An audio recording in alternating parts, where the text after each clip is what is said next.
What's up, y'all? Welcome to Messy Hair Monday. That's when this video has been recorded. So, it's time for another What's on My Altar video. It's gonna be a combo. Those are my, that's my favorite kind.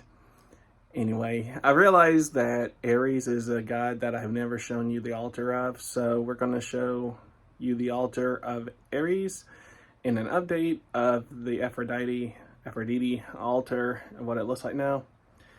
And here we go.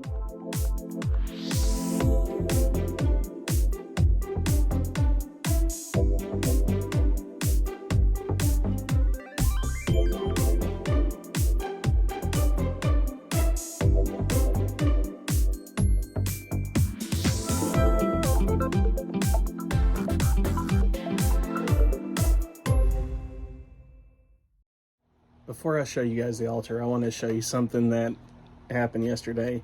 It's funny. So using my lighter, I was lighting the incense to Aries, and then watch this. This is how I'm going to always do it now. Check this out. Try not to try to set up so I don't kill myself. Here we go. So I got that long flame. That's how you do it. Woo! All right, now we're gonna give it to Aries, and I'll show you his altar. So this is my altar to Aries, who I consider to be the ultimate masculine divinity. So his altar reflects that. It's very simple and basic, but very masculine. So what we see is the color red, which is associated with Aries, frankincense, a golden candle, always lit, and a couple of metal objects in the back with a silver altar cloth. Very simple. Show you guys.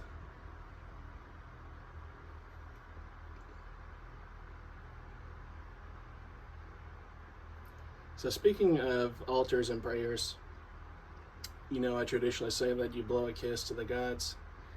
Something in my head tells me that Aries is not one for me to blow a kiss to. That just doesn't seem to fit the god, in my opinion. Because I did a ritual to him, and then I did my traditional blowing a kiss after the prayer, and I was like, I don't know, something doesn't fit. So with that said, let's do the prayer that I've written to Aries, then I'll show you my Aphrodite altar. Hail Aries, the divine masculine and lover of the divine feminine, Aphrodite. We thank you for courage and strength to not be afraid in life, but to walk bold, diligently protecting and guarding those we love the most, near and far.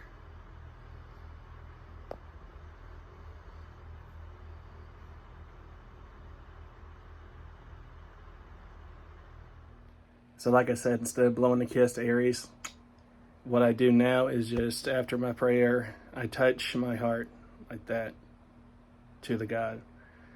Like I said, when you pray to Aries, at least for me, it's a very masculine approach, a very strong approach. And I think it's an offering of prayer in that way too. So everything changes depending on what God you're praying to. And so with that said, we're going to move over to the Aphrodite Venus altar, and I'll show you some updates of what's gone on and the changes, just to see, because you know me, things change when it comes to rearrangement. So let's see what that looks like today. So my altar to love. So this is my altar to Eros and Aphrodite that you saw in my last ritual video. I think it was my last ritual video. And so definitely different than what my previous Aphrodite altar looked like. So some things have changed and some have stayed the same. So I'll let you guys see. And I'll point out a few things as we look at it. So we have Aphrodite and Eros. And also, I'm going to do a video on this actually because she's here. That is Psyche. Let you see her. I never talk about her that much, if at all, really. And I never really show you guys this statue.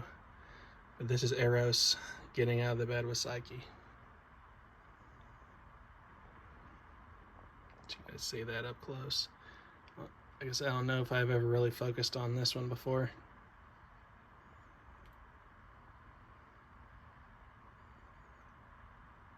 So you all know the story of Psyche and Eros.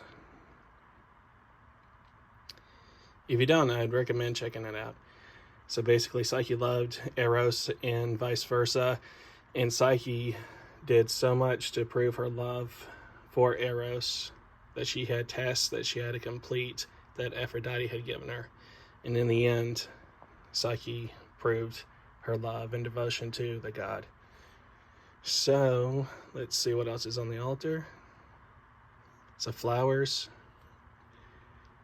Reason, and roses. Reason being is that it was said that when Aphrodite was born that roses and life sprung from where she stepped. And so she needs flowers and roses. Isn't that beautiful? I love that story. The thought that where she walks, roses and flowers just grow. I love that. And then hearts, obviously. These are Valentine candles, I think, that are appropriate. And these are only lit, as you've seen in my Aphrodite video, when I pray to Aphrodite. A permanent offering of honey right there. This was a wedding gift that someone gave us.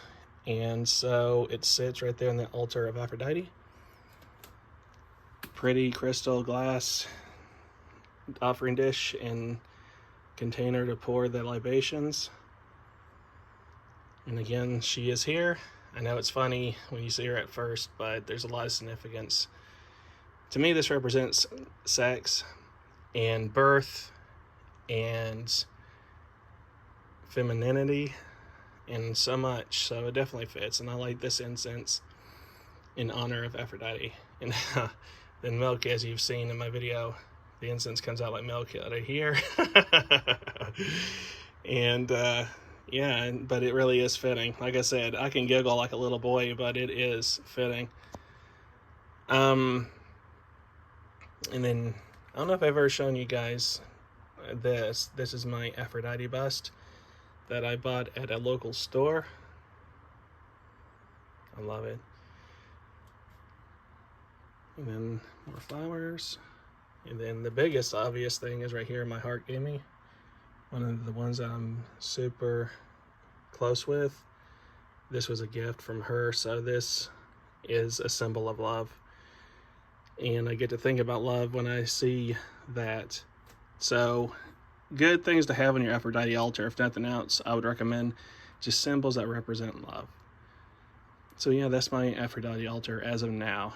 It could change again, but I'm glad you guys comment and say you really enjoy it. And then an offering dish right there. So there you go. Anyway, it was a fun thing. I thought I'd show you guys the updates in the Aries altar. Hope you guys have a good day. And I'll see you later. Good day. And before I go, I want to mention to you guys a little ad that is Aphrodite connected. So this weekend, the plan is to get together for another episode of Mythical Musings. And the topic of discussion is going to be Aphrodite and Eros in the worship, and it's going to get a little rooty, we'll say. We're going to have it be our first adult mythical musings. So it's going to be interesting, because you can't really address Aphrodite and Eros without just taking off the filter and just talking about who they really are. Like I said, it's not going to get disgusting and gross, but we're going to act like adults and talk about adult things. And I hope you guys enjoy it. I think we're going to call it, I don't know. I don't want to give it a title yet because it may change. I change my mind a lot. Anyway, guys, I hope you guys check it out. Enjoy the Mythical Musings that's coming out very soon. And I will see you later. Bye.